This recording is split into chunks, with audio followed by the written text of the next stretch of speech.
سلام دوستان، من نازنینم. خوش اومدین به کانال من. امروز اومدم با یه آرایش جذاب دیگه خدمت شما دوستان عزیزم. ابتدا کانسیلر رو پخش میکنم پشت پلکم. بچه‌ها کانسیلر رو کلا از زیر ابروتون تا روی پلکتون بکشین و برای پخش کردنش هم از یه بیوتی بلندر نمناک میتونید استفاده کنید. بعد از اینکه دو تا پلکتون رو کامل به صورت یک نواخت کانسیلر رو پخش کردین، برای خشک کردنش کافیه که از پودر فیکس استفاده کنید.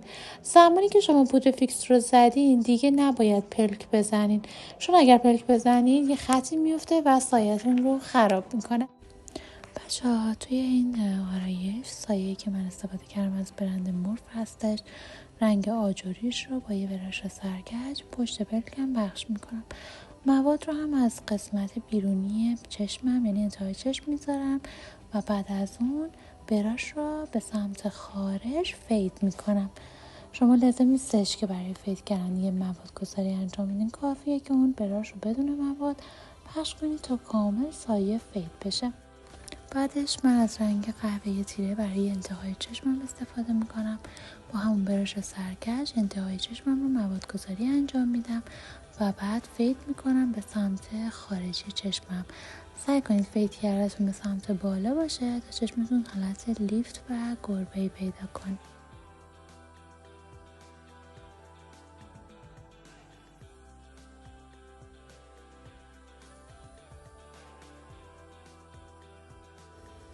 بعد از اینکه کامل سایه ها رو فید کردم، بعدش با یک براش سرتخت از سایه مشکی استفاده میکنم و انتهای چشمم رو به سمت بالا حالت یک خط چشم با سایه مشکی میکشم و اون رو هم داخل سایه ها فید میکنم.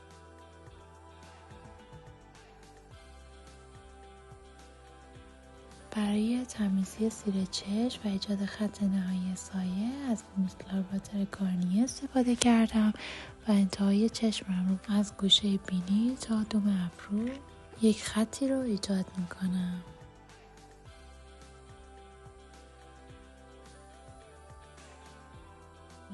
بعدش من خط چشم رو همون میکشم و از یک سایه قهوه‌ای همون که توی قسمت بالایی استفاده کردم با هم برش سرتخت زیر چشمم رو هم تا وسط مردمک چشمم میکشم. یعنی شما اگر به صورت مستقیم نگاه کنید باید این سایه دقیقاً تا وسط مردمک چشمتون امتداد داشته باشه و نه بیشتر.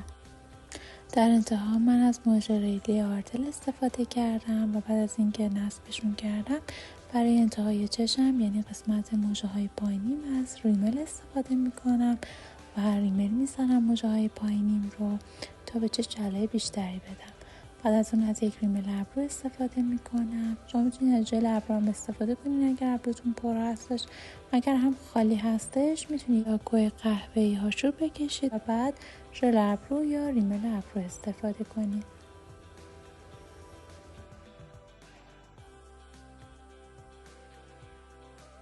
بچه‌ها حتما قبل از اینکه کرم بزنید از مرطوب کننده مغز پوستتون استفاده کنید. اینجا من از آبرسان 100 سطح کلینیک استفاده کردم که خیلی بیس مناسبی برای میکاپ هستش و کرم پودر هم که برند ایمپالا هستش و کاور خیلی خوبی داره رو روی پوستم پخش میکنم و برای بهتر پخش شدن و کاور بالاتر از یک بیوتی بلندر نمناک صورت ضربایی روی صورت هم استفاده میکنم. بعد از اینکه کامل کرم پودرم رو پخش کردم سراغ مرحله کانتور میریم. برای کانتور هم از زیر استخوان گونم یه خط رو به سمت چونه میکشم. بچه‌ها چون من صورتم گرد هستش دوست دارم صورتم با این کار استخوانی تر و کشیده تر به نظر بیاد و چونم هم تیزتر به نظر بیاد. همچنین قسمت پیشونی رو هم که خط میکشیم هم کوتاه‌تر به نظر میاد هم زیباتر هستش. برای بینی هم 2 تا خط کوتاه میکشم که خیلی بینیم کشیده به چشم نیاد. کانتوری که من استفاده کردم کانتور چرب هستش و با یه براش کل اون خطوطی رو که کشیدیم فید میکنیم.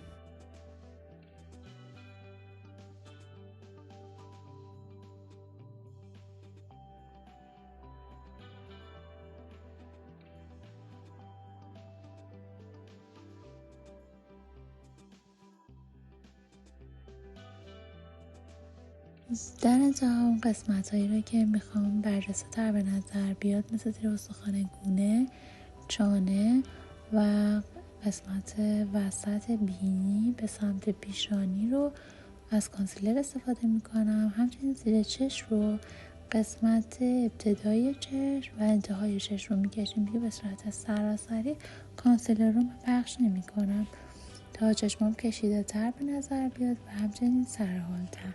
تمام این کانسیلرها رو با بیوتی بلندر فید میکنم.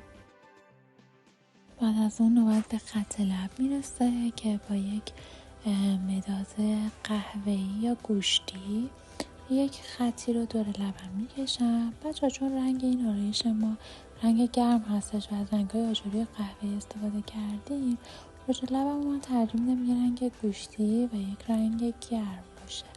با یه مداد دور لبم رو خط میکشم و بعد از اون با یک براش روژ لبم رو روی لبم پخش میکنم.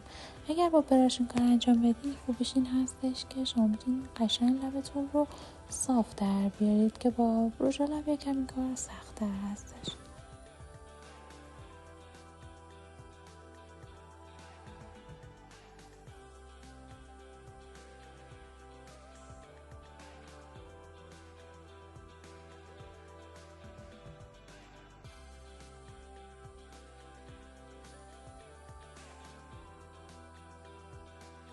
من برای کانتور لبم هم از یک روژ لب تیره تر از رنگ زمینی استفاده کردم و قسمت گوشه لبم و دور لبم خط کانتور کشیدم.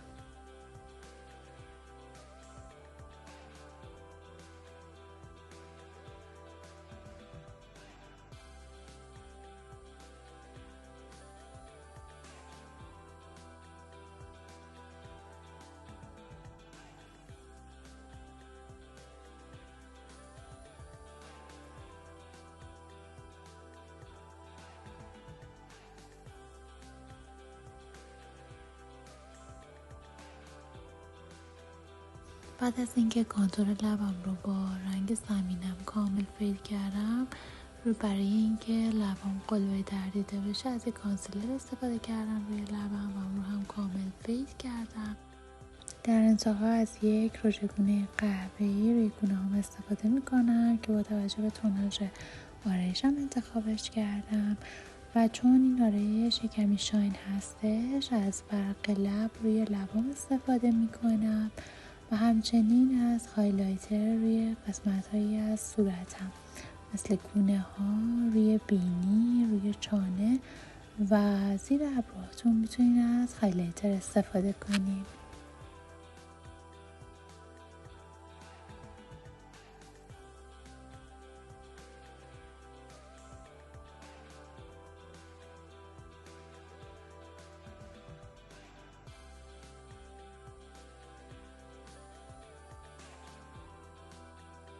ممنونم که تا آخرین ویدیو همراه من بودین. اگر از ویدیوهای آرایشی من خوشتون اومد خوشحال میشم کانال منو سابسکرایب کنین.